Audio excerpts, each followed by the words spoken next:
하나님, 우리를 또 은혜의 자리로 인도하셔서 감사합니다. 오늘 특별히 우리 박 목사님에게 성령으로 충만케 하시고 우리 모두에게 하나님의 은혜를 덧입혀 주시옵소서. 이 모임을 추진하는 귀한 분들이 강의복과 강의복 충만하게 채워 주옵소서. 예수님의 이름으로 기도드립니다. 아멘. 오늘 이제 처음 뵙는 얼굴도 있는데요. 제 이름은 여러분 교재에 써 있는 대로 박정석입니다. 제가 이제 1월 16일 날 중국에서 왔어요. 요새 중국에서 왔다 하면 다 이제 도망가더라고요. 근데 2주 넘었으니까 안심하시고, 절 앞에 앉아서 같이 밥을 먹어도 됩니다. 그죠? 이게 지금 신종 코로나 바이러스가 인재예요, 인재. 다른 인재가 아니라 방역을 잘못해서 인재가 아니라 이게 인공합성 바이러스입니다. 중국에서 한 달 동안 숨기다가 숨길 수 없으니까 이제 터뜨렸는데 제가 중국에 있을 때 12월 중순부터 이제 이 무한 폐렴 이야기가 떠돌기 시작했어요. 그리고 어떻게 이제 숨기려 하다가 숨길 수 없으니까 터뜨려진 거죠. 미국은 이미 그것을 사실을 알고 다 준비하고 있었던 것 같아요. 이제 중국 공산당이 여러분 이제 중국에 계신 분도 이제 있었겠지만은 참 숨기려는 거고 속이는 것은 아주 인류죠. 그래서 이제 어떤 사람은 이야기합니다. 시진핑이 들어와서 기독교를 탄압했기 때문에 하나님이 치신 것이다. 이렇게 이야기도 하고 여러 가지 이야기했지만 하여튼 우리가 중국을 위해서 많이 기도해 주시기 바랍니다. 오늘 이제 우리가 마태복음을 공부할 텐데요. 마태복음도 성경이죠. 성경. 그러면 성경은 어떤 책인가 우리가 한번 생각해 봅니다. 그럼 우리가 이제 마태복음을 들어가기 전에 성경 전체를 한번 살펴볼 시간을 갖겠습니다. 먼저 이제 강의를 시작하기 전에 우리가 스스로 5가지 질문과 그에 대한 답을 자기가 정리하셔야 합니다. 이건 이제 성경을 연구할 때마다 여러분이 성경을 볼 때마다 이것을 마음에 두시고 성경을 공부하면 성경이 어떤 책인지 우리가 더 깊이 생각할 수 있습니다. 그러면 5개 질문은 어떤 것일까? 첫째 질문은 우리 인생에서 가장 중요한 일이 무슨 일일까? 어떤 일일까? 그렇죠? 우리 인생에서 가장 중요한 일이 어떤 일일까? 어떤 사람이 다요? 이게 이제 쉽게 말하면 어떤 가치관이라고 이야기할 수 있는데 내가 가장 중요하다고 여긴 거 이것을 추구하고 사는 겁니다. 그렇죠? 돈을 가장 인생에 중요한 것이라고 생각하면 돈을 추구하면서 사는 거예요. 자기 생명도 아끼지 않고 돈을 이제 추구하고 사는 거죠. 권력을 추구하는 사람, 또 어떤 쾌락을 추구하는 사람, 여러 가지 자기 인생에 중요한 것이 무엇인가 그것을 가치관을 가지고 이제 살아가는데 여러분 인생에 가장 중요한 일이 무엇일까요? 지금까지 뭘 추구하면서 살았어요? 앞으로 뭘 추구하면서 살 거예요? 그렇죠? 여러분 인생에 가장 중요한 일이 무엇일까? 자, 이것에 대한 답변은 엄마를 잃어버린 어린아이에게 가장 중요한 일은 무엇일까요? 그죠? 엄마를 잃어버린 어린아이에게 가장 중요한 일은 마시는 아이스크림도 아니요. 좋은 장난감도 아니요. 엄마 품으로 다시 돌아가는 겁니다. 그러면 하나님 앞에 쫓겨난 인간, 하나님을 떠난 인간에게 가장 중요한 일은 무엇일까? 그렇죠? 가장 중요한 일은 무엇일까? 하나님 앞에 돌아가는 거예요. 돌아가는 거. 우리가 세상 살면서 2가지 중요한 것을 이제 따라가 사는 겁니다. 하나는 철학을 따라가 사는 거예요. 다 자기 나름대로 하나의 철학이 있죠. 또 과학에 의해서 살아가는 겁니다. 오늘 문명이 발달하는 것도 다 과학적인 근거를 가지고 과학 문명이 발달하는 거죠. 우리 인생을 이렇게 추구해서 철학과 과학을 이바통으로 지금 살아가는데, 그러면 철학의 근본이 뭘까? 과학의 근본이 뭘까? 우리가 생각해 봅니다. 생각해야죠. 아무리 철학이 아주 깊이가 있고 또 심오하다 하더라도 그것으로 인간의 문제를 해결할 수 없어요. 또 아무리 과학이 발달한다 하더라도 인간의 문제를 해결할 수 없어요. 그러면 우리가 인생에 추구하는 것이 무엇일까? 이렇게 생각할 때 하나님 앞에 다시 돌아가는 겁니다. 이것이 우리 인생에서 가장 중요한 일이에요. 저는요. 첫 번째 우리는 항상 질문해요. 내 인생에서 가장 중요한 일이 무엇일까? 여러분 무엇을 해서 살까? 이렇게 생각해야죠. 그러면 하나님 앞에 다시 돌아가는 일입니다. 돌아가는 일이죠. 두 번째 질문은 우리가 이제 예수를 믿어요. 그렇죠? 교회를 다녀요. 여러분 지금 이 중에 예수 안 믿는 분이 계세요? 저 이제 믿으시니까 왔어요. 다. 맞죠? 다 예수를 믿죠. 왜 예수를 믿습니까? 그죠? 왜 예수를 믿는가? 이건 성도들에게 근본적으로 가장 중요한 질문인데, 그에 대한 그 답을 각자가 할 수 있어야 하는데, 오늘 성도들 정말로 왜 예수를 믿습니까? 물어보면 확실하게 답할 수 있는 성도들이 얼마나 될까 생각해야죠. 그러면 우리가 왜 예수를 믿을까? 여러분 예수를 왜 믿어요? 왜 교회 다니세요? 왜? 첫 번째 질문의 답과 똑같아요. 우리가 예수를 믿는 목적은 하나님께 다시 돌아가겠어요. 그렇죠? 예수를 통해서만 하나님께 돌아갈 수 있어요. 그래서 예수를 믿는 목적은 하나님께 다시 돌아갔어요. 이것이 우리 인생의 가장 중요한 문제를 해결하는 길인 겁니다. 예수를 믿으면 하나님께 돌아갈 수 있어요. 그다음에 세 번째 질문은 어떤 것일까? 그러면 우리가 예수를 믿는데 예수를 믿는 근거가 무엇일까? 그렇죠? 무엇을 근거로 해서 예수를 믿어요? 무엇을 근거로 해서? 그렇죠?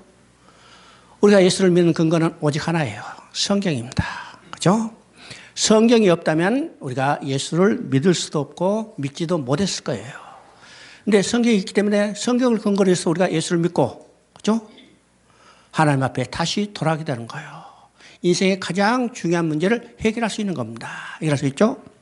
그래서 우리가 예수를 믿는 근거가 무엇일까? 바로 성경이라는 사실입니다. 성경. 네 번째 질문은 우리가 성경을 근거로 해서 예수를 믿는데 그러면 성경은 과연 어떤 책일까? 그죠? 성경은 어떤 책일까? 성경은 어떤 책이래요? 자기들은 아주 많이 거창하게 이야기하지만 성경은 아주 간단한 책입니다. 하나님을 떠난 인간을 예수 그리스도를 통해서 다시 돌아오게 하는 하나님의 구원 계획이다. 이게 성경을 한마디로 해요. 하나님을 떠난 인간을 예수 그리스도를 통해서 다시 돌아오게 하는 하나님의 구원 계획. 이 구원 계획을 이루시는 일들을, 하나님의 일을 역사적인 사건을 통해서 기록해서 오늘 우리에게 보여준 책이 성경이라는 겁니다. 성경이에요. 그래서 성경을 통해서 하나님을 떠난 인간을 예수 그리스도를 통해서 다시 돌아오게 하는 하나님의 일을 기록한 것이다. 이것이 성경이에요. 성경이 여러 가지로 이야기하지만은 아주 간단해요. 간단하죠? 다시 얘기하면 하나님을 떠난 인간을 예수 그리스도를 통해서 다시 돌아오게 하는 하나님의 구원 계획을 역사적인 사건을 통해서 기록해서 우리에게 보여준 책이 성경이라는 거예요. 성경. 그 다음에 다섯 번째 질문은 뭘까? 그러면 성경에 나타난 하나님의 마음은 어떤 것일까? 그죠?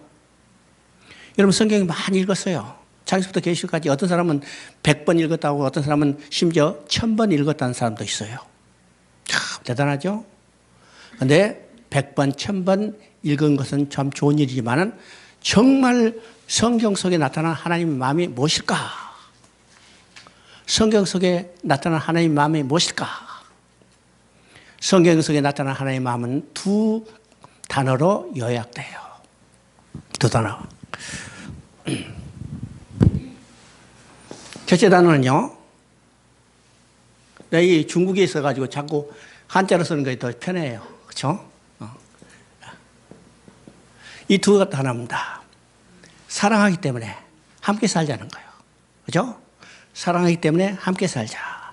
그래서 지금 요 교회에서 요 한국 교회는 요새 많이 줄었는데 중국 교회는요, 이 두 단어가 교회 거의 90% 교회가 다 붙어 있어요.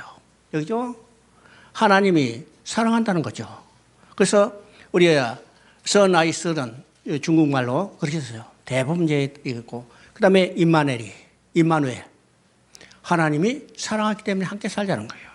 이 성경에 나타난 하나님의 마음입니다. 그죠? 여러분, 자식을 낳았어요. 왜 자식을 낳았어요? 왜 자식을 낳았어요? 사랑하기 때문에 함께 살자는 거예요. 자식을 낳았어. 사랑하기 때문에 함께 살자는데 그 자식이 잃어버렸다. 찾아요, 찾지 않아요? 얼마나 찾았어요? 그죠? 얼마나 찾았어? 그죠? 왜 찾아요? 왜 찾아? 사랑하기 때문에 함께 살자는 거예요. 이게 성경 이야기입니다. 창조 때 사랑하기 때문에 함께 살기 위해서 자기 형상대로 지어서 함께 살기를 원했어요. 그런데 그 인간이 하나님의 언약을 어기고 떠나버리자.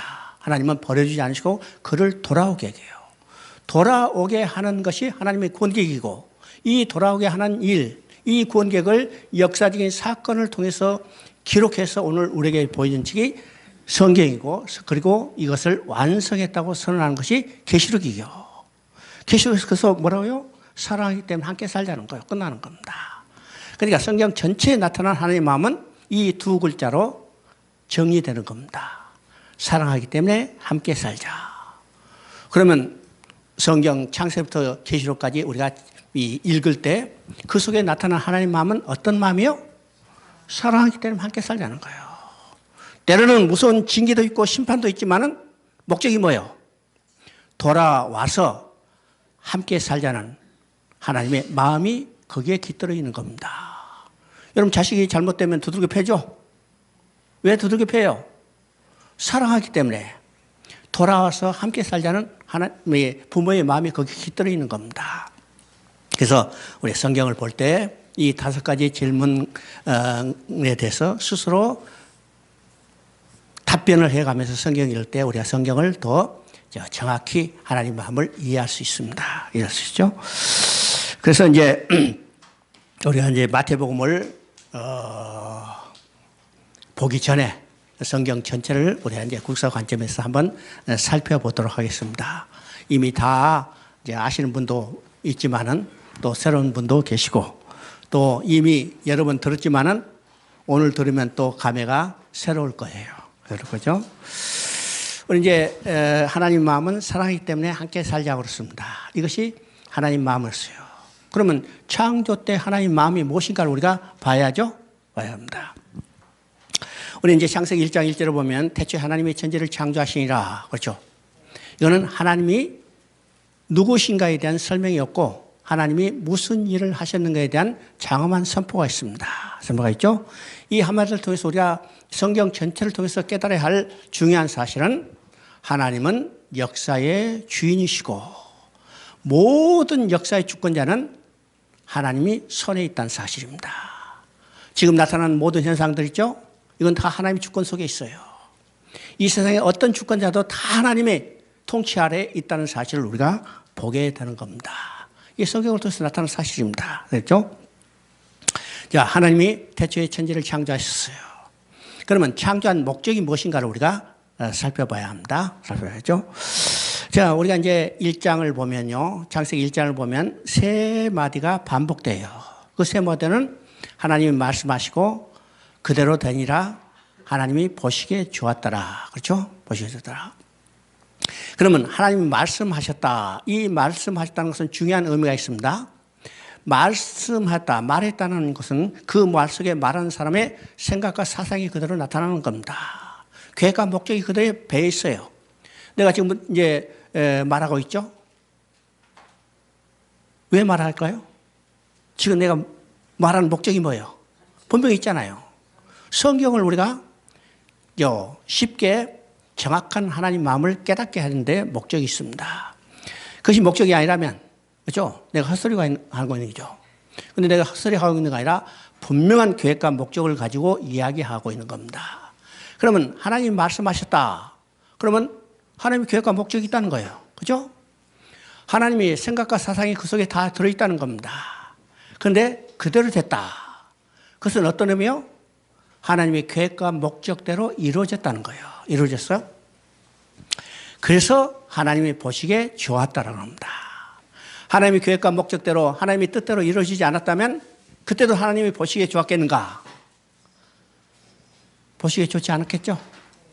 여러분이 우리 집에서 요리를 하나 해도 내가 원하는 대로 되지 않았으면 기분 나쁘잖아요. 그렇죠? 근데 원하는 대로 됐다면 야 기분 좋아 그러죠? 이게 다 똑같은 거예요. 하나님이 계획과 목적대로 다 이루어졌기 때문에 하나님이 보시기에 좋았더라. 그래서 하나님이 보시기에 좋았더라. 이 우주 만물을 창조하는데 그러면 하나님이 창조한 목적이 무엇인가를 우리가 깊이 생각해 봐요. 창세기 2장 8절에 보면 동방의 에덴을 창설하시고 사람을 거기에 두시니라고 그랬습니다. 그러면 이것을 통해서 창조의 중심에는 사람이 있는 것을 우리가 깨닫게 되는 겁니다. 동방의 에덴을 창설하는 목적은 인간이 살아갈 환경을 조성한 거예요. 조성한 거죠. 거기에 사람을 두셨다고 했습니다. 그러니까 창조의 중심에는 누가 있냐? 바로 사람이에요. 사람이죠? 그러면 사람을 창조의 중심에 두고 우주 만물을 창조한 목적이 궁극적인 목적이 무엇인가를 우리가 생각해 봐야 합니다. 알죠? 그러면 인간은 어떻게 창조됐는가? 창세기 1장 26절 27절을 보면 자기의 형상 자기의 모양대로 지어졌다고 했습니다. 그러면 여기서 자기 형상 자기 모양이라는 것은 어떤 의미일까? 하나님은 영이시기 때문에 우리가 가지고 있는 이 육체적인 모습이 아니라는 사실을 우리가 깨닫게 되는 거예요. 그렇죠? 그러면 하나님이 인간을 창조하실 때 어떻게 창조했냐면 흙으로 사람을 지시고 거기에 코에다 생기를 불어넣으니 생명이 된지라. 그러면 인간은 어떤 존재냐면 육과 영의 존재예요. 영의 존재죠.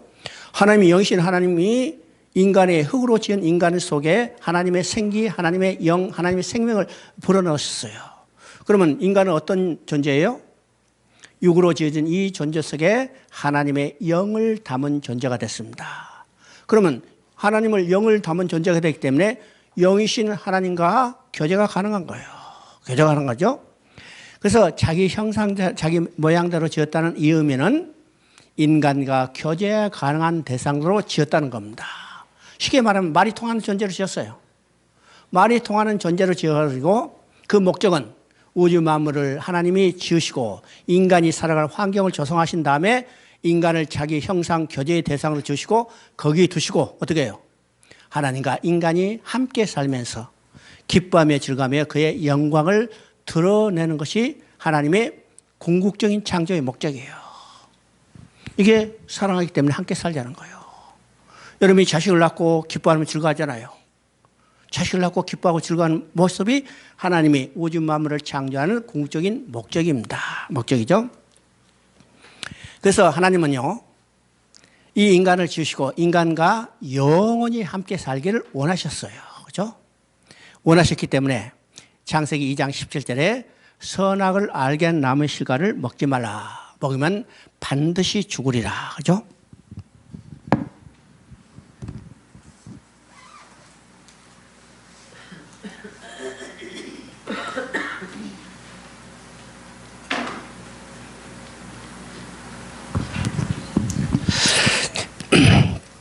우리는 이제 창세기 2장 17절을 지금까지는 이제 인간적인 관점에서 금지 명령이라고 이렇게 해석을 했습니다. 물론 금지 명령 맞죠? 먹지 말라 했으니까. 그런데 하나님이 왜 선악과를 동산 중앙에 두시고 먹지 말라 했을까?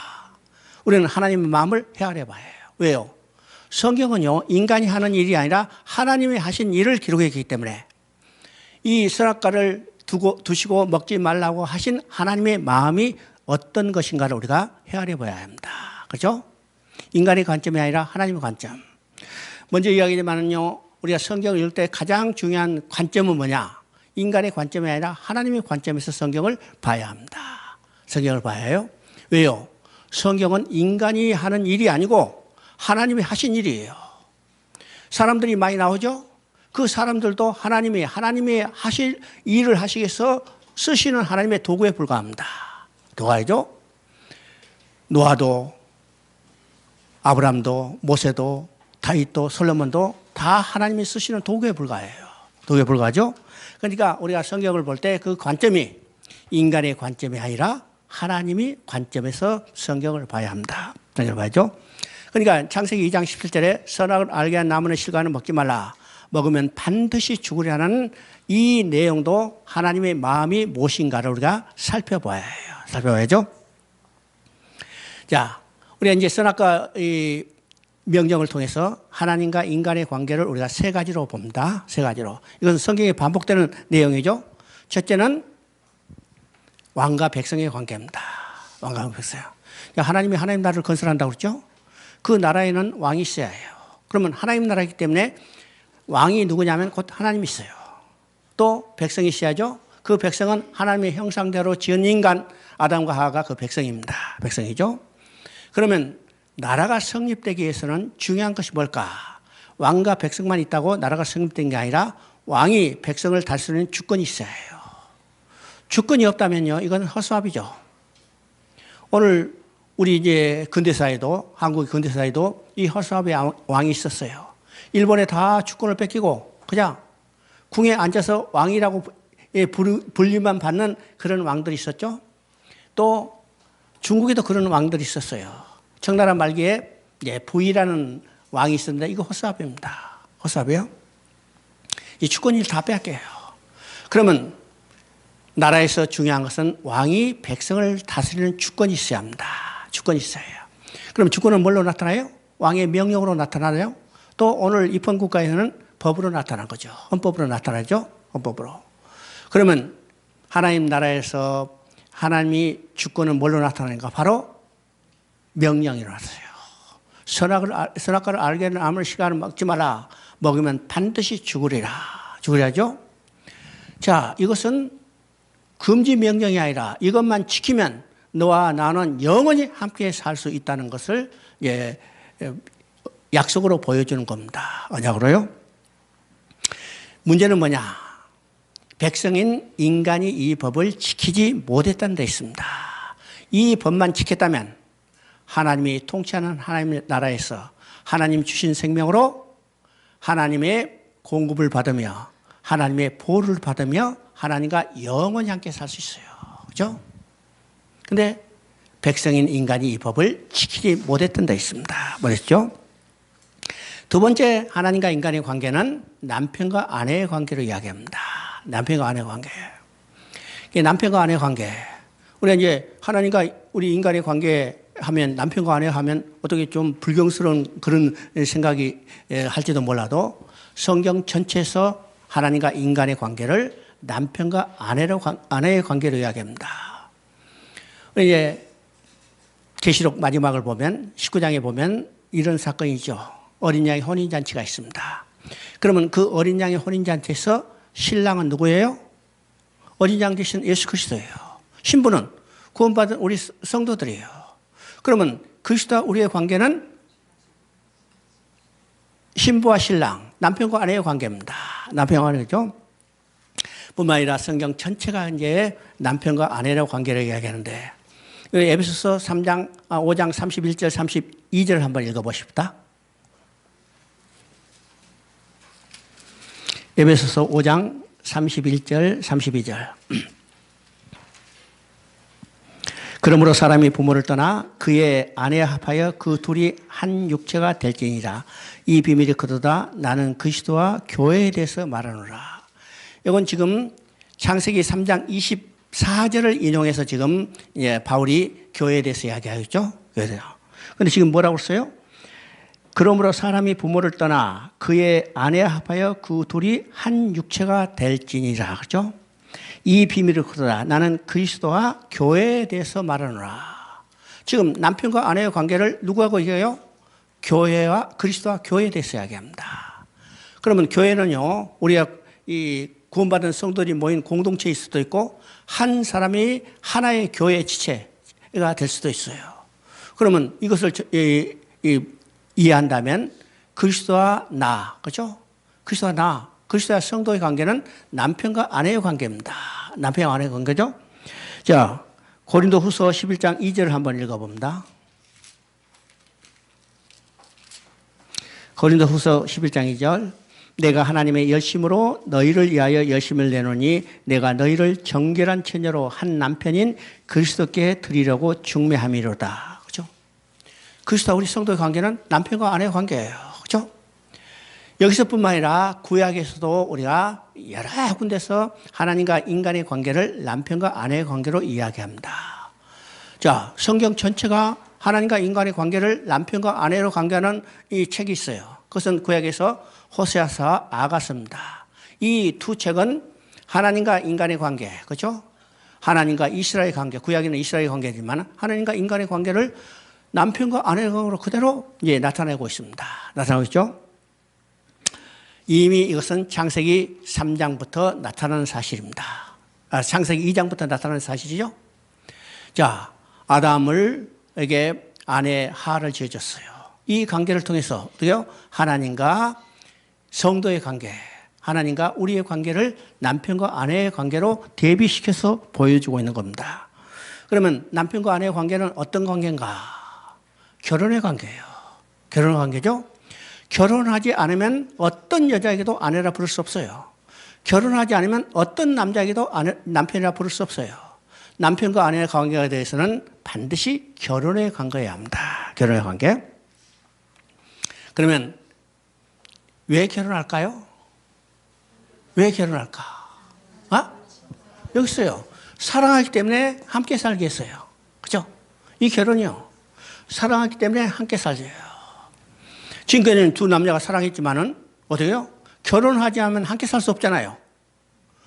결혼의 목적은 함께 살게 했어요. 지금까지는 각각 다른 집에 살던 두 남자가 결혼하면 어떻게 돼요? 한 집에 살고 한 방에 살고 한 이불 속에 같이 사는 겁니다. 이게 결혼이에요. 그러면 하나님과 인간관계도 남편과 아내의 관계입니다. 남편과 아내. 사랑하기 때문에 함께 살자는 관계죠. 그러면 결혼할 때 뭐가 필요하느냐? 서약이 필요하죠. 서약이 필요해요. 결혼은 서약으로 의해서 성립이 되는 겁니다. 돈으로 성립되는 건 아니고 다른 것으로 성립되는 게 아니에요. 서약에 의해서 성립되는 겁니다. 그러면 창세기 2장 17절은 어떤 관계예요? 남편과 아내와 관계되는 서약입니다. 서약. 문제는 어떤 것인가? 아내된 인간이 이 언약을 지키지 못했던 데 있습니다. 지키지 못했던 점. 자, 호세아서 6장 7절 한번 읽어봅니다.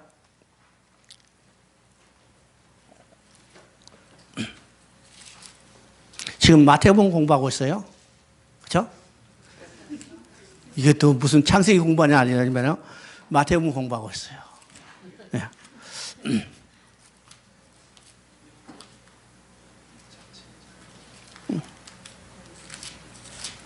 호세아서 6장 7절 한번 읽어봅니다. 나는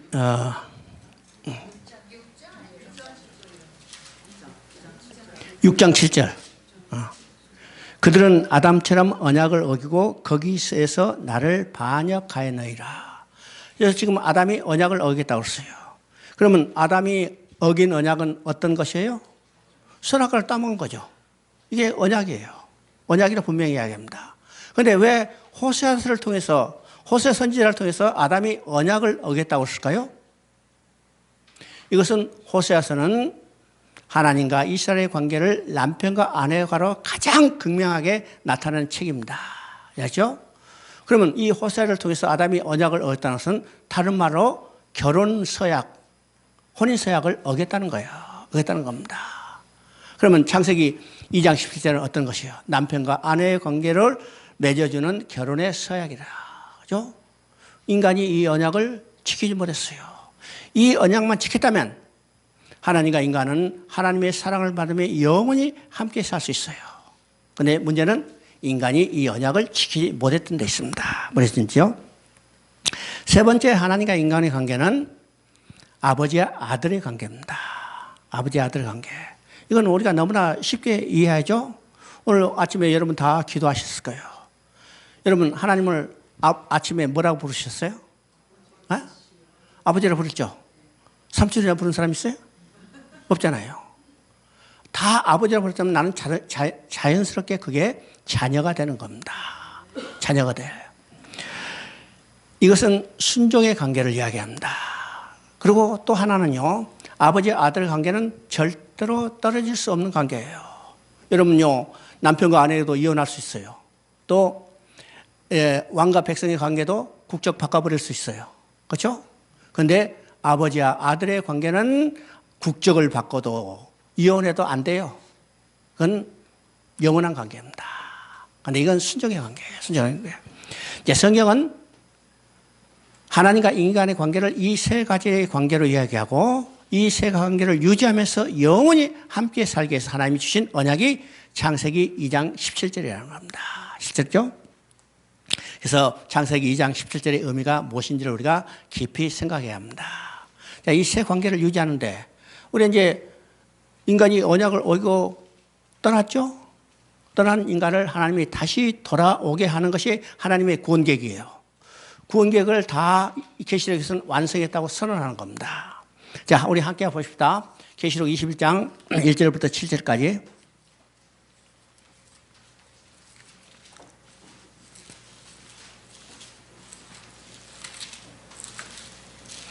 계시록 21장 1절부터 7절까지 같이 읽습니다.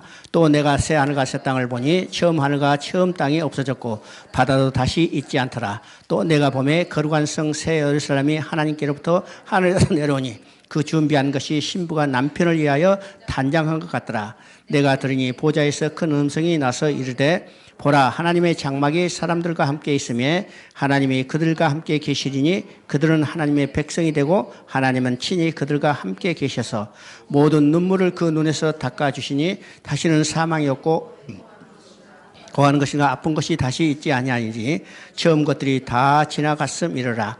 보좌에 앉으신 이가 이르시되 보라, 내가 만물을 새롭게 하노라 하시고 또 이르시되 이 말은 신실하고 참되니 기록하다 하시고 또 내게 말씀하시되 이로도다. 나는 알파요 오메가요 처음과 마지막이라. 내가 생명수 샘물을 목마른 자에게 값없이 주리니 이기는 자는 이것을 상속으로 받으리라.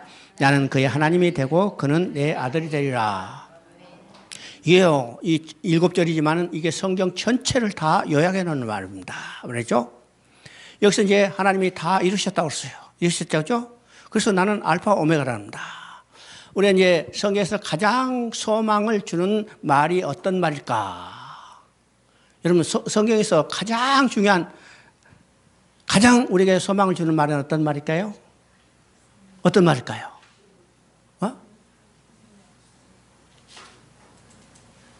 성경에서 가장 우리에게 소망을 주는 말, 바로 요 계시록 21장 6절이에요. 다 이뤘다는 선언이에요. 다 이루는 선언이 없다면 우리 구원에 소망이 없습니다. 실제로. 여러분 보세요. 여러분 예수 믿고 구원 받았어. 완성이 됐어요? 완성이 안 됐어요? 완성 안 됐어요. 언제 완성이 돼요? 예, 다 이뤘다고 선언됐을 때 완성이 되는 겁니다. 우리는 이미 구원 받았지만은 아직 완성이 안 된 상태에 살고 있는 겁니다. 그러면 우리의 가장 소망은 바로 계시록 21장 6절에 다 이뤘다고 선언이 됐을 때 우리의 구원이 완성이 되는 거예요. 그러니까 성경 중에 가장 우리에게 소망을 주는 말은 계시록 21장 6절이에요. 6절이요? 나는 계시록 21장 6절 이 한 절만 가지고 1년 동안 설교했으면 좋겠어요. 야, 소망을 주는 말이죠. 소망을 주는 말입니다. 자, 이게 다 이뤘다고 선언했습니다. 그리고 하신 말이 뭐예요? 나는 알파 오메가요 처음이고 마지막이라. 알파는 언제 알파예요? 창세 때 알파로 시작하시고 다 이뤘다고 선언했기 때문에 오메가가 된 것이에요. 만약 여기서 다 이뤘다고 선언이 없다면 알파로 창세 때 알파로 시작하시지만 오메가는 될 수 없죠. 그런데 다 이뤘다고 선언했기 때문에 오메가가 되신 겁니다. 처음이고 마지막이 되신 겁니다. 마지막이 되죠? 그러면 다 이뤘다고 선언하는데 무엇을 이뤘을까? 그렇죠? 무엇을 이뤘을까? 이게 3절에 나오는 겁니다. 여러분 3절 다시 한번 읽어봅니다. 내가 들으니 보좌에서 큰 음성이 나서 이르되 보라 하나님의 장막이 사람들과 함께 있음에 하나님이 그들과 함께 계시니 그들은 하나님의 백성이 되고 하나님은 친히 그들과 함께 계시서. 여러분요 지금 3절에 함께라는 말이 몇 번 반복되는 걸 한번 생각해 보세요. 그죠? 함께라는 말이 몇 번이요? 3번이죠. 실제로는요 큰 음성에서 하나님의 장막이 사람들과 함께 계심에 장막이라는 말 자체가 하나님과 인간이 함께 사는 처소입니다. 처소죠? 그렇기 때문에 이 말까지 합치면 4번이라고 볼 수 있어요. 여러분 한 절에 함께라는 말이 4번이나 반복되는 것은 그 말이 얼마나 중요한 것을 우리가 깨닫게 되는 거죠. 하나님 마음이 뭐예요? 함께 사는 거예요. 사랑할 때 함께 사는 거예요. 이것을 완성했다고 선언하는 겁니다. 선언하는 거죠. 선언해요. 그래서 성경 전체에 나타나는 하나님의 마음은 사랑하기 때문에 함께 살자. 예, 창조 때 사랑하기 때문에 함께 살기 위해서 하나님의 자기 형상대로 주시고 인간이 살아갈 환경을 조성하시고 거기다가 사람을 두셨어요. 그리고 영원히 함께 살기 위해서 하나님은 언약을 주셨는데 이 인간이 언약을 어기고 떠나버렸습니다. 떠나버렸죠? 그래서 다시 돌아오게 하는 일이 하나님의 구원계획이고 이 구원계획을 역사적인 사건을 통해서 기록해서 보여준 책이 성경이고 그 마지막에 계시록에서는 그것을 완성했다고 선언하는 겁니다. 선언하는 것이 함께 사는 것이 완성했다고 선언하죠. 그러면 함께 사는 것이 완성됐을 때 하나님과 인간의 관계가 어떤 관계로 나타나는 것을 우리가 보게 되는 겁니다. 그죠? 하나님과 인간의 관계를 3가지 관계로 이야기했죠. 자, 그럼 이제 여기 보세요. 21장 2절에 또 내가 보며 거룩한 성 새 예루살렘이 하나님께로부터 하늘에서 내려오니 그 준비한 것이 신부가 남편을 위하여 단장한 것 같더라. 남편과 아내의 관계가 나타나는 겁니다. 두 번째 3절에 보면 거기 뒤에 보면요. 그들이 하나님이 그들과 함께 계시니 그들은 하나님의 백성이 되고 하나님은 친히 그들과 함께 계셔서 좀 왕과 백성의 관계가 나타나는 겁니다. 또 세 번째 관계는 7절에 보죠. 이기는 자는 이것들을 상속으로 받으리니 나는 그의 하나님 되고 그는 내 아들이 되리라. 하나님과 인간의 관계가 아버지 아들의 관계로 회복된 것을 우리가 보게 되는 겁니다. 보게 되죠. 자, 하나님이 인간과 영원히 함께 살기 위해서 언약을 주시는데 인간이 언약을 어기게 되죠. 이것이 창세기 3장 1절부터 6절에 나타난 사건입니다. 사건이죠. 우리가 이제 하나님과 인간의 관계는 언약의 관계고 다른 말하면 믿음의 관계예요. 그렇죠? 믿음의 관계. 그러니까 창세기 3장 1절부터 6절까지는 한번 읽어봅니다.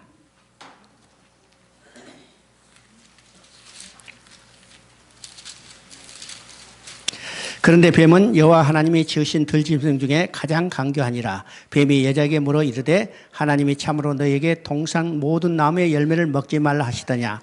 여자가 뱀에게 말하되 동산 나무의 열매는 우리가 먹을 수 있으나 동산 중앙에 있는 나무의 열매는 하나님이 말씀해 너희는 먹지도 말고 만지지도 말라. 너희가 죽을까 하노라 하셨느니라.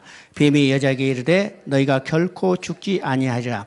너희가 그것을 먹는 날에는 너희 눈이 밝아져 하나님과 같이 되어 선악을 알 줄 하나님이 아심이라. 여자가 그 나무를 본즉 먹음직도 하고 보암직도 하고 그 지혜롭기도 할 만큼 탐스럽기도 한 나무인지라. 여자가 그 열매를 따먹고 자기와 함께 있는 남편에게 주매 그도 먹은지라. 자, 여기서 이제 인간이 하나님의 언약을 어기고 범죄하고 타락하게 되는 것이 나타나죠. 바로 이제 인간의 문제는 바로 이 6절에서 나타나는 겁니다. 6절에. 그러면 왜 선악과를 따먹었을까요? 왜 선악과를 따먹었을까?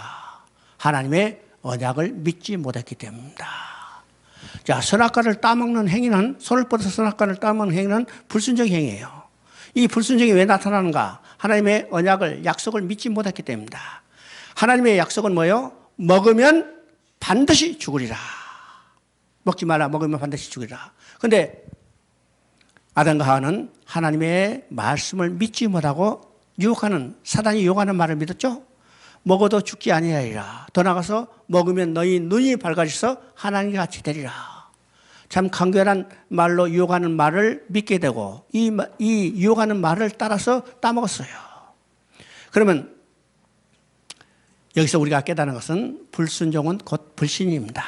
믿음과 순종은 둘이 아니고 하나라는 사실을 깨닫게 되죠. 깨닫게 돼요. 자, 아담과 하와가 하나님의 언약을 믿지 못하고 선악과를 따먹었어요. 그들은 이제는 언약을 어겼기 때문에 범죄한 자가 되고 타락했어요. 이 타락한 그들에게 하나님이 찾아오셨습니다. 찾아오셨어요? 자, 이 3장 9절 10절 한번 읽어봅니다. 여호와 하나님이 아담을 부르시며 그에게 이르시되 내가 어디 있느냐 이르되 내가 동산에서 하나님 소리를 듣고 벗었으므로 두려워 숨었나이다. 지금 여기서 중요한 사실을 우리가 깨닫게 되는 겁니다. 하나님의 언약을 어겼어요. 범죄했어요. 타락했죠? 그들을 하나님이 버리지 아니하시고 그들에게 찾아오신 겁니다. 찾아오셔서 그들을 부르시는 거죠. 내가 어디 있느냐. 그러면 이것을 통해서 우리가 깨닫게 되는 것은 하나님은 범죄라도 한 자라도 심판의 목적이 있지 않다는 사실이에요. 심판의 목적이 있지 않고 그들을 돌아오게 하는 구원의 목적이 있다는 사실을 우리가 깨닫게 되는 겁니다.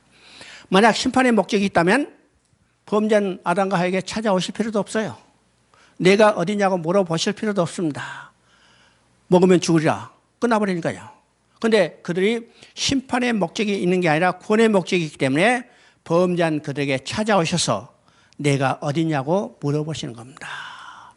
그러면 내가 어디냐고 물어보시는 것은 어떤 의미일까요? 어떤 의미일까?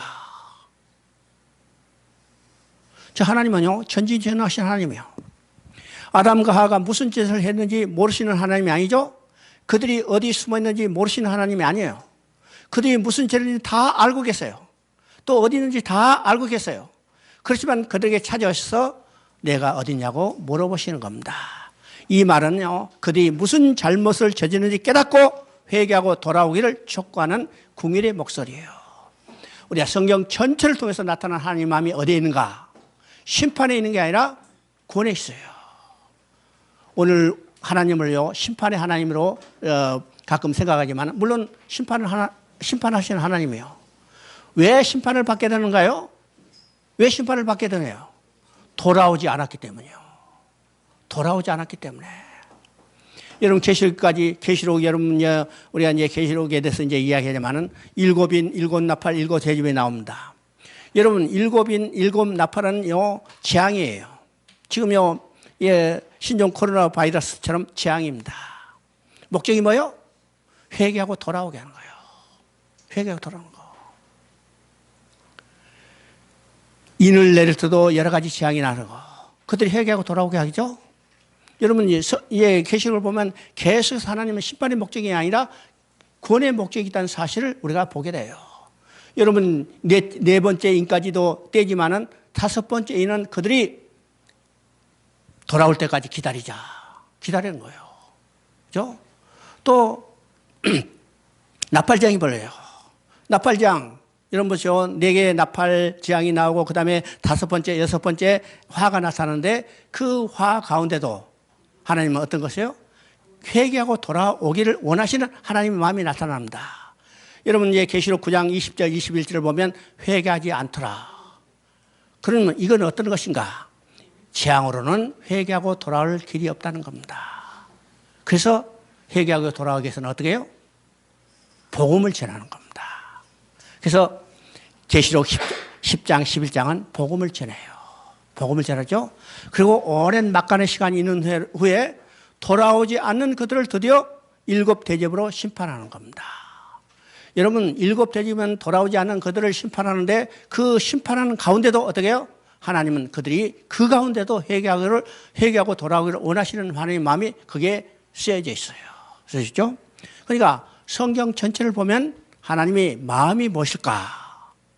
심판의 목적이 있는 게 아니라 회개하고 돌아오게 하는데 목적이 있다는 겁니다.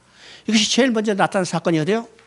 아담에게 범죄했을 때 하나님이 찾아와서 내가 어디냐고 부르는 이 말 속에 하나님은 심판의 목적이 있는 게 아니라 구원의 목적이 있다는 사실을 우리가 깨닫게 되는 겁니다. 깨닫게 되죠?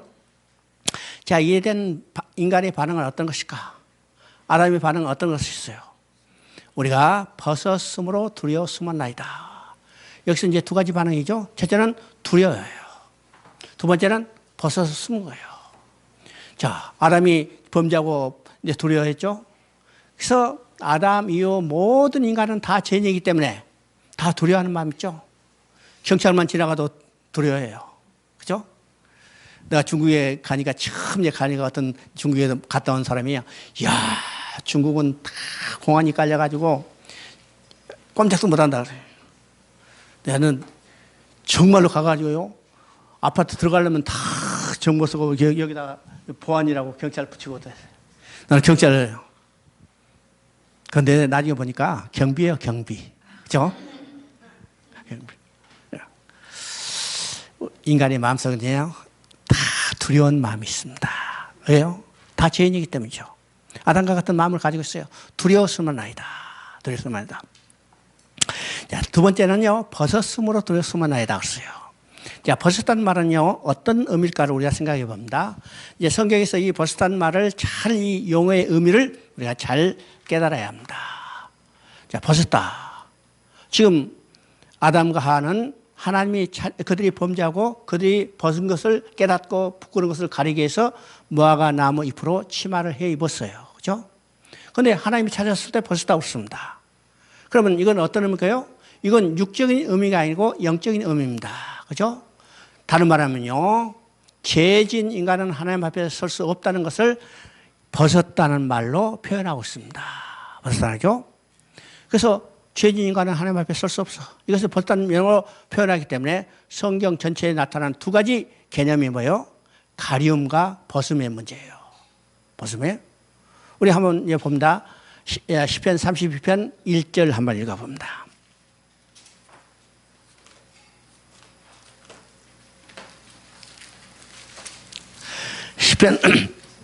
시편 32편 1절 허물의 사함을 받고 자신의 죄가 가려진 자에는 복이 있도다. 여기서 가려짐에 대해서 나요.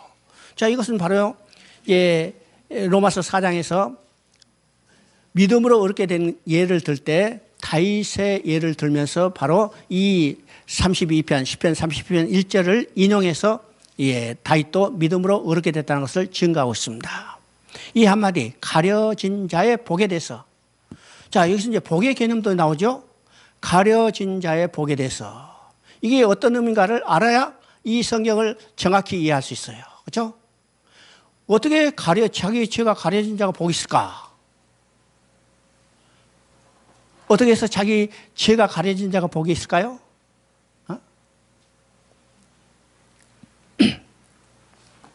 그러니까 이게 벗었음과 가려짐, 그죠? 또 복에 대해서 우리가 깊이 생각해 봐야 합니다. 이 성경적 의미가 무엇인가를 우리가 생각해야 해요. 자, 아담이 벗었어요. 이건요, 영적인 문제라고 그러죠? 죄 지은 인간은 하나님 앞에 설 수 없기 때문에 벗었어요. 벗었으므로 하나님 앞에 쫓겨나는 거예요. 쫓겨난 거죠? 쫓겨난 인간이 하나님 앞에 다시 돌아가기 위해서는 인간의 가장 중요한 문제는 하나님 앞에 다시 돌아가는 거죠. 다시 돌아가기 위해서는 어떻게 해요? 가려져야 해요. 가려지냐. 가려져야 하나님 앞에 다시 돌아갈 수 있고 이것이 인간이 누릴 수 있는 가장 큰 복입니다. 여러분 어떤 것이 복이에요? 어떤 것이 복이에요? 이게 복의 개념도 우리가 이제 정확히 정의가 돼야 해요. 오늘 성도들이 복의 개념이 정확히 정의가 되지 않기 때문에 신앙의 노선이 잘 왜곡되는 거죠. 왜곡되는 겁니다. 복이 어떤 것일까? 여러분 복음하면요. 복음하면 아주 그 말 그대로 기쁜 소식이죠. 기쁜 소식. 여러분 기쁜 소식 잘 안 쓰지요? 이제 박옥수가 기쁜 소식 많이 써가지고 잘 안 쓰는데 우리 기쁜 소식 그대로 이제 복음이에요. 그러면 복음하는데 복음의 내용이 어떤 것일까요? 복음의 내용.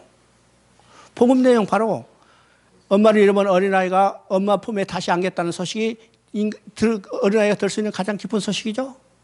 그러면 하나님 앞에 쫓겨났던 인간이 하나님 앞에 다시 돌아가겠다는 소식이 인간이 들 수 있는 가장 기쁜 소식 복음입니다.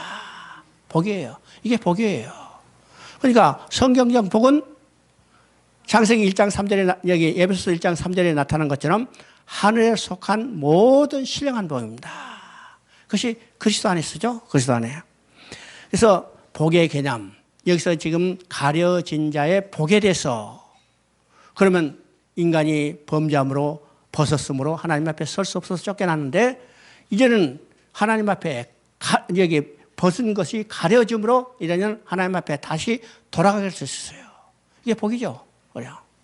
그러니까 이 벗었음과 가려짐의 이 의미가 무엇인가를 알아야 성경을 우리가 쉽게 이해하겠습니다. 자, 가려짐에 대해서 우리가 다시 한번 봅니다. 계시록 6장 16절 한번 읽어봅니다.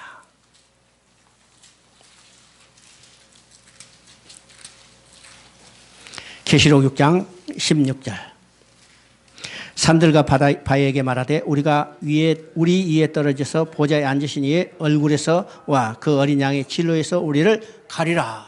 여기서 가리라는 말이 나오죠. 지금 이 상황은요, 여섯 번째 인이 떨어질 때는 이건 우주적 재앙입니다. 지금요, 신종 코로나 이전 거는 아무것도 아니고, 그죠? 우주적 재앙이에요. 이건 이야기하면요, 7 대접이 쏟아진 상태를 바로 이제 앞에서 여섯 인이 쏟아지는 것으로 표현하고 있어요. 여기서 보세요. 얼마나 무서운가. 산들과 바위가 말하되, 그죠? 그 앞에 보니까 하늘은 두루마리가 말리는 것 같이 떠나가고 각 산과 섬이 제자리에서 옮겨지매. 이건 완전한 심판의 재앙을 이야기합니다. 심판의 재앙이죠. 그때 어떻게 해요? 이 땅에서 예수를 믿지 않고 잘 살던 사람들, 권세를 누리고 부를 누리는 사람들이 급하니까 뭐예요? 산과 바위에게 우리를 가리라. 하지만은 산과 바위로는 가릴 수 없어요. 산과 바위로는 가릴 수 없습니다. 산과 바위로 가릴 수 없으면 누가 능히 하나님 앞에 설 수 있겠는가? 이것이 이제 6장 17절에 가죠. 그들이 진로의 날이 이르렀음에 누가 능히 서리요? 그러면 하나님 앞에 설기 위해서는 가려움을 받은 자만 설 수 있죠? 그러면 가려움을 받은 자는 누구를 통해서 가릴까? 바로 3장에서, 창세기 3장에서 나타나는 겁니다. 나타나는 거죠? 그건 나중에 이야기하고. 자, 이게 벗었음과 가리움의 문제. 여러분요, 이 개념이 정확히 정리가 돼야 성경을 우리가 쉽게 읽을 수 있습니다. 자, 창세기 3장 10절에 벗었음으로 두려워 숨었나이다. 벗었기 때문에 하나님께 설 수 없고 하나님 앞에 설 수 없기 때문에 그들은 하나님 앞에 쫓겨나는 거예요. 쫓겨나죠? 그래서 창세기 3장 24절에는 그들이 하나님 앞에 쫓겨나는 장면이 나타납니다. 자, 3장 24절 읽어보면 이같이 하나님이 그 사람을 쫓아내시고 에덴 동산 동쪽에 그룹들과 두루 도는 불칼을 두어 생명나무의 길을 지키게 하니라. 여기서 이제 하나님이 그 사람을 쫓아내셨다고 했어요. 그럼 왜 선악과를 따먹은 아담과 하와가 하나님 앞에 쫓겨날 수밖에 없었는가? 그런 생각이 듭니다. 이것이 성경적 의미가 무엇인가를 우리가 정확히 이해가 돼야 합니다. 성경적 이해를 알기 위해서 우리가 고린도 후서 6장 14절을 한번 봅니다. 고린도후서 6장 14절. 너희는 믿지 않은 자와 멍에를 함께 매지 말라. 의와 불법이 어찌 함께하며 빛과 어둠이 어찌 사귀며. 그렇죠? 이것은 이제 선악과를 따먹고 범죄한 아담과 하와가 하나님 앞에 쫓겨난 성경적 이유에 대해서 가장 정확하게 정의하고 있습니다. 그렇죠?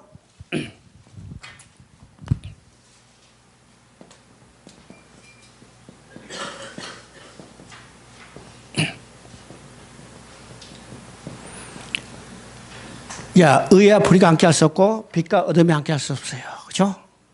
이거 뭐 설명할 필요도 없죠. 하나님은 어르신인데 인간은 범죄함으로 불의한 자가 됐어요. 하나님은 빛이신데 인간은 범죄함으로 어둠이 됐어요. 그래서 의와 불의가 함께 할 수 없고 빛과 어둠이 함께 할 수 없죠. 그래서 범죄한 함으로 불의한 자가 되고 범죄함으로 어둠이 된 아담과 하와는 의로시고 빛이신 하나님 앞에 쫓겨날 수밖에 없어요. 그렇죠? 같이 할 수 없으니까. 그런데 여기서 중요한 것이 있습니다. 쫓겨난 인간이 가장 중요한 일은 하나님 앞에 다시 돌아가야 해요. 그렇죠? 우리 인생의 가장 중요한 일은 하나님 앞에 다시 돌아가야 해요.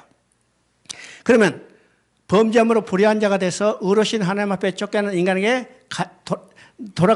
가장 중요한 일은 하나님 앞에 다시 돌아가야 하는데, 다시 돌아가기 위해서는 어떻게 돼요? 앞에 부자가 빠지고, 그렇죠? 의롭게 돼야 하나님 앞에 돌아갈 수 있어요. 그러면 인간 스스로 하나님 앞에 의롭게 될 수 없기 때문에 하나님이 의롭다 여겨주시는 거예요. 이것을 우리가 칭의라고 합니다. 그래서 이 칭의의 의미라는 개념이 어떤 것인가를 우리가 정확히 알아야, 그죠? 알아야 성경을 제대로 이해할 수 있어요. 오늘 이 칭의의 개념, 어렵게 되는 개념을 철학적인 윤리적인 개념과 혼돈해서 쓰기 때문에 성경이 제대로 이해가 되지 않은 겁니다. 여러분 보세요. 내가 분명히 하지만 성경은 철학적이 아니요, 윤리책이 아닙니다.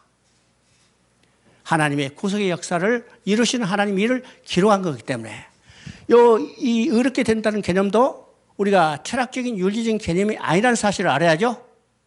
그러면 하나님은 어르신데 인간은 범죄함으로 불행한 자 됐어요. 불의한 자가 됐기 때문에 하나님 앞에 함께할 수 없고 하나님과 함께할 수 없어서 하나님 앞에 쫓겨났어요.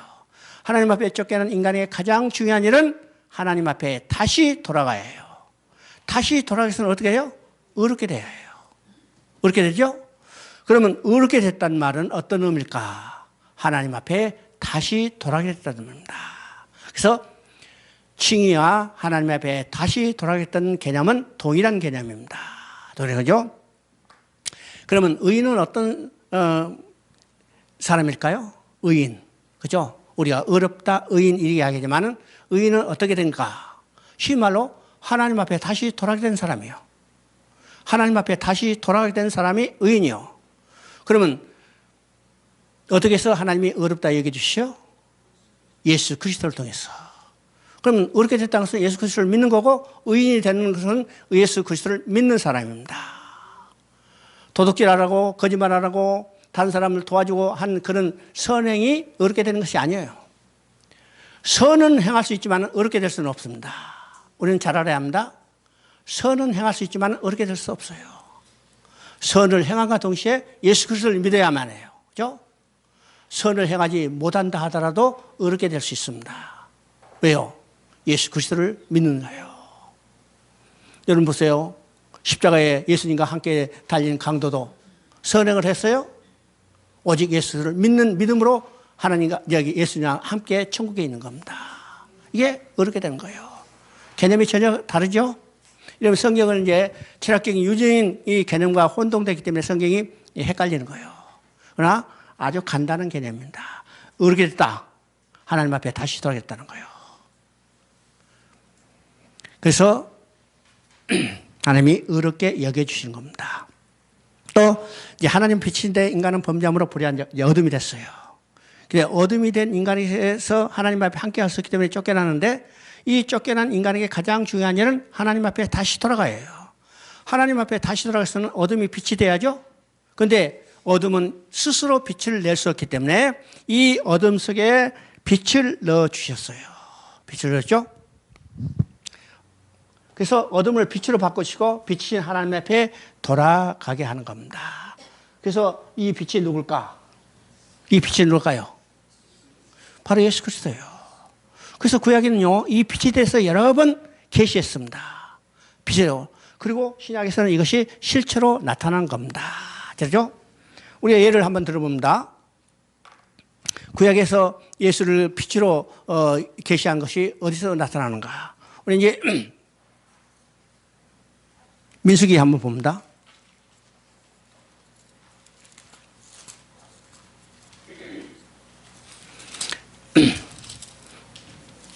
민수기 2장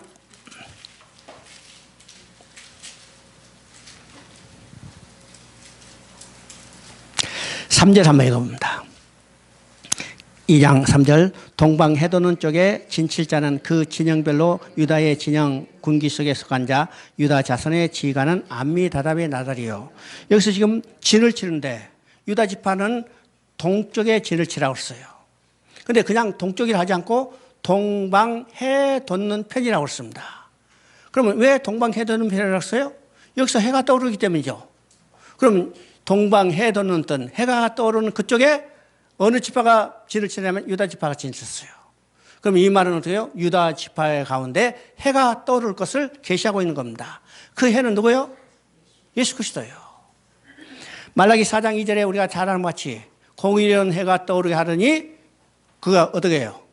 치료하는 광선을 발휘하고 애안간에 나오는 송아지처럼 뛰어내라. 바로 공의로운 해가 누구예요? 신약에서 찬빛으로 오실 예수 그리스도를 이야기하는 겁니다. 예수 그리스도죠? 그러니까 이 어둠 속에 빛을 비춰서 어둠을 빛으로 바꿔주시고 빛이신 하나님 앞에 다시 돌아오게 하는 것. 이것이 하나님의 구원 계획입니다. 구원 계획이죠.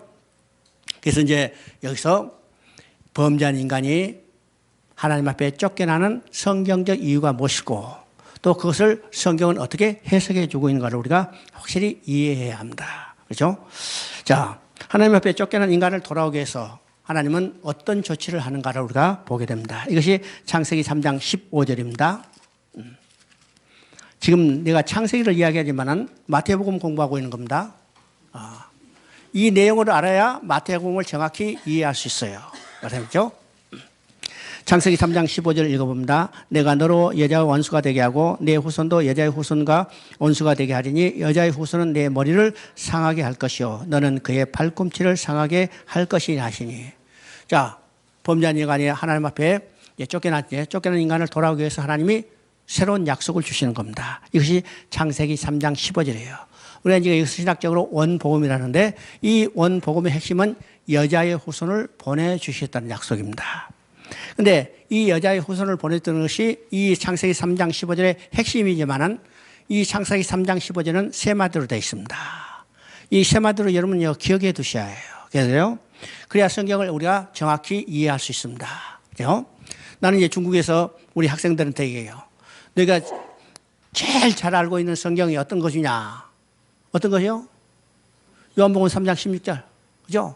이건 뭐 성경적 보지도 않고 다 암송해. 요한복음 3장 16절만 암송하지 말고 요한복음 창세기 3장 15절도 암송하라고 그래요. 왜요? 요한복음 3장 16절은 창세기 3장 15절에 대한 성취예요. 그대로 성취입니다. 그렇기 때문에 요한복음 3장 16절이 성취되는 것을 알기 위해서는 그 출발이 어딘가를 알아야죠. 그래서 창세기 3장 15절도 암송하라고 그래요. 암송하래요. 여러분 암송하실 필요는 없고 여기 세 마디로 되어 있는 것을 기억해야 합니다. 첫째는 두 진영으로 나뉠 것에 대해서 이야기해요. 두 진영으로 나뉠 것. 이 두 진영은 여자의 후손과 뱀의 후손 두 진영으로 나뉠 것이죠. 자, 아무리 많은 국가, 아무리 많은 민족이 있다 하더라도 영적으로는 두 나라 두 민족만이 존재합니다. 영적으로 두 나라 두 민족만이 존재해요. 한국도 두 나라 두 민족, 미국도 두 나라 두 민족, 중국도 두 나라 두 민족. 이 안산도 두 나라 두 민족, 심지어 어떤 가정에도 두 나라 두 민족이 있고, 심지어 침대에 두 사람이 나란히 누워 있는데도 거기에 두 나라 두 민족이 있어요. 있죠? 실제로 많은 겁니다. 많으죠. 자, 이 두 진영 속에 나뉠 거예요. 그렇죠? 두 번째는 이 두 진영 사이에는 원수가 되고 싸움이 있습니다. 이것을 우리가 영적 전쟁이라고 해요. 그러면 두 나라 두 진영이 있는데 이 땅에 있는 모든 사람은 반드시 한쪽 진영에 속해 있어요. 양쪽 진영에 속해 있는 사람도 없고 양쪽 진영에 아무 곳에 속하지 않는 사람도 없어요. 반드시 한쪽 진영에 속해 있습니다. 그러면 오늘은요, 오늘 어느 진영이요? 여자의 후손의 진영, 믿는 자의 진영에 속해 있기 때문에 우리는 그 반대편과 싸우는 거죠. 우리가 싸우는 전쟁은 사단과의 싸움이에요. 사단과요. 믿지 않는 사람, 그 사람 자체가 우리가 원수가 아니고 어떻게 해요? 그 사람을 얽매고 있는 사단의 세력이 우리의 원수입니다. 원수예요. 사단의 세력에 얽매여서 지금 노예 생활하고 있는 그 자는 누구냐? 우리가 미워할 자가 아니라 우리가 사랑해야 할 자입니다.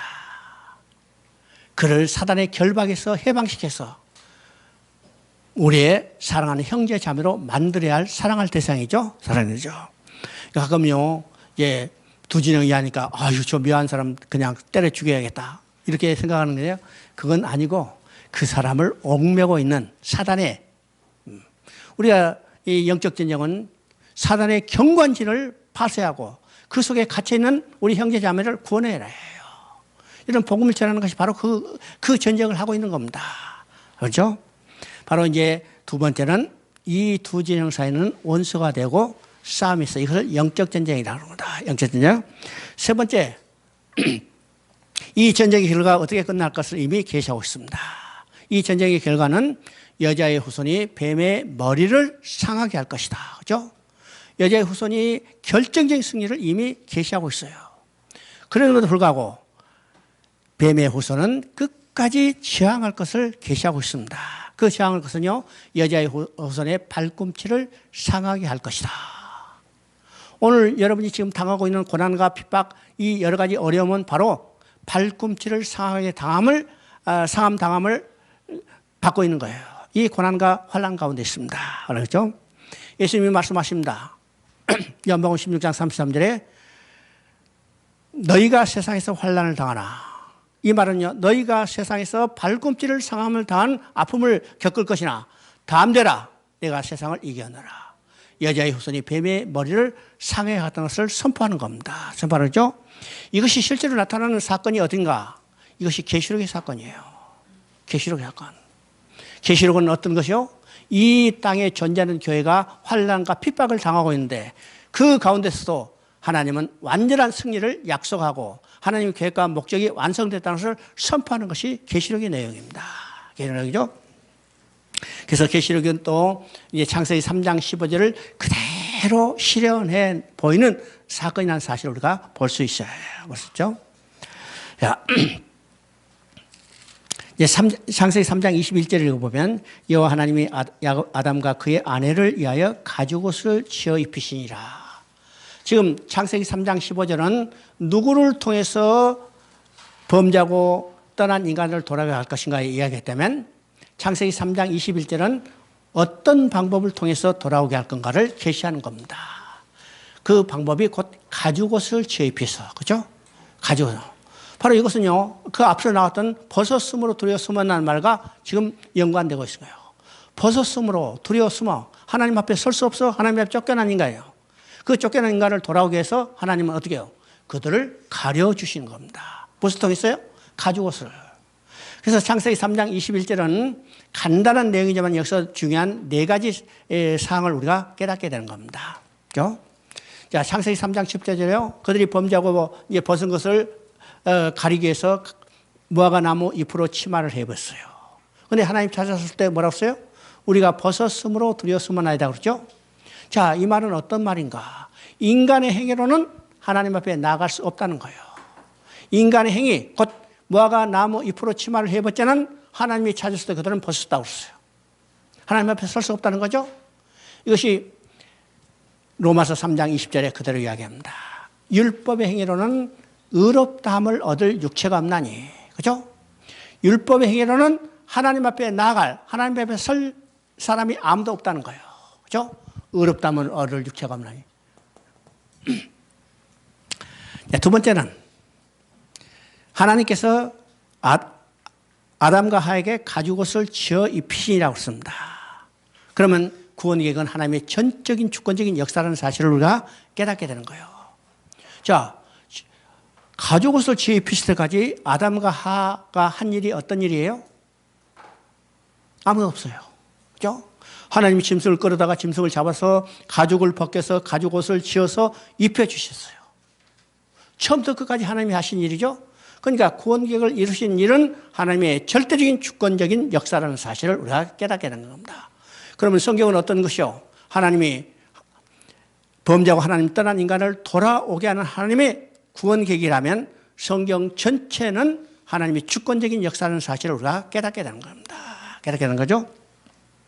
그래서 성경을 볼 때 인간의 어떤 행위가 아니라 하나님의 주권적인 역사, 하나님의 주권적인 손길을 우리가 바라볼 수 있어요. 바라볼 수 있어요. 이제 세 번째는 가죽옷이라는 말이죠. 이 가죽옷이라는 말 속에 이미 어떤 것이 계시던가를 우리가 생각해 봅니다. 여러분, 가죽옷을 지어 입혀서는 선행돼야 할 일이 있죠. 그 선행돼야 할 일은 짐승이 죽어야 해요. 짐승이 피 흘려야 해요. 짐승이 죽지 않고 피 흘리지 않는다면 가죽옷을 지어서 입힐 수 없어요. 그래서 이 가죽옷이라는 말 속에 짐승의 죽음 피 흘림이 계시되는데 그 짐승의 죽음 피 흘림은 곧 누구에 대한, 어떤 것에 대한 계세요? 어린 양이 돼서 우리의 가죽옷을 지어 입혀주시기 위해서 십자가에 죽으실 예수 그리스도가 계시되어 있는 겁니다. 알겠죠? 네 번째는 하나님이 가죽옷을 지어 입히셨어요. 그럼 지어 입히실 때 인간의 반응은 어떤 것인가? 감사함으로 받아 입는 일입니다. 감사함으로요. 자, 안 입겠다고 도망가버리면 입힐 수 없잖아요. 그죠? 근데 입혀주실 때 감사함으로 받아 입는 일, 이것이 인간이 하나님이 가지고서 지었을 때 인간의 반응입니다. 이 말을 다른 말로 하면요, 하나님이 주권적으로 이루신 일에 인간의 반응은 오직 믿음이란 사실입니다. 믿음이란 사실.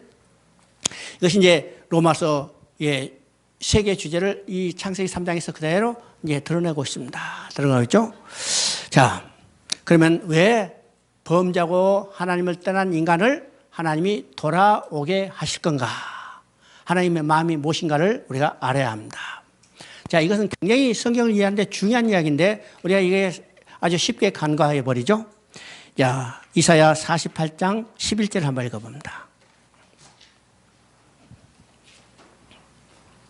이사야 48장 11절. 나는 나를 위하여 일을 이룰 것이라. 어찌 내 이름을 욕되게 하리요 내 영광을 다른 자에게 주지 아니하리라. 그렇죠? 자, 이것은요, 성경 전체의 일을 이해하는데 아주 중요한 의미가 있는데 우리가 실제로 신앙생활 할 때 이 내용은 잘 이제 접하지 않아요. 또 교회에서도 선포하지 않아요. 그러니까 이런 의미가 성도들이 제대로 이해하지 못하고 있습니다. 그런데 성경을 이해하는데 아주 중요한 의미라는 사실을 우리가 알아야 합니다. 지금 범죄하고 하나님을 떠난 인간을 돌아오게 하는 하나님의 마음이 무엇일까? 우리 하나님 마음을 알아야죠. 하나님 마음을 알아요.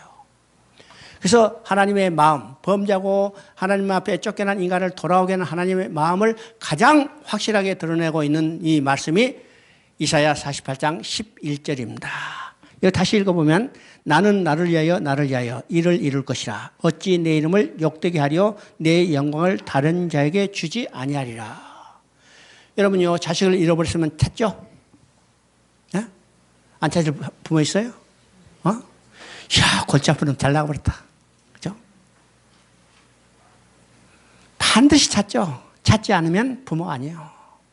반드시 찾아. 그러면 잃어버린 자식을 부모가 반드시 찾는데 누구를 위해서 찾을까? 부모 자신을 위해서 찾을까? 아니면 잃어버린 자식을 위해서 찾을까?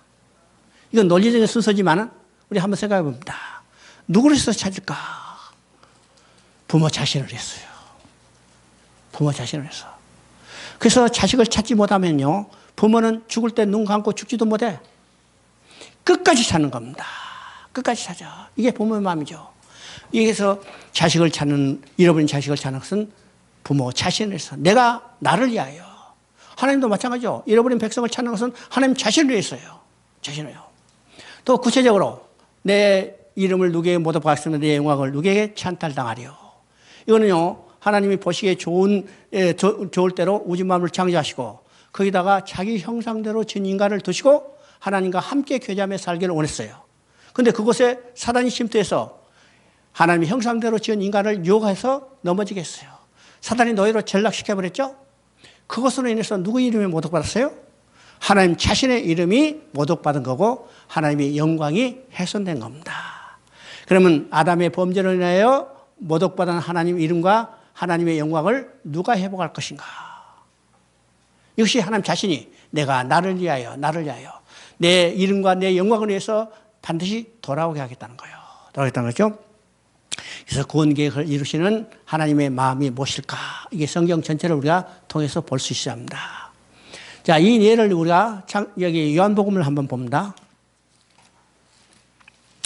요한복음 12장 27절 28절 한번 봅니다. 지금은 내 마음이 괴로우니 무슨 말을 하리요? 아버지여 나를 구원하여 이 때를 면하게 하여 주옵소서.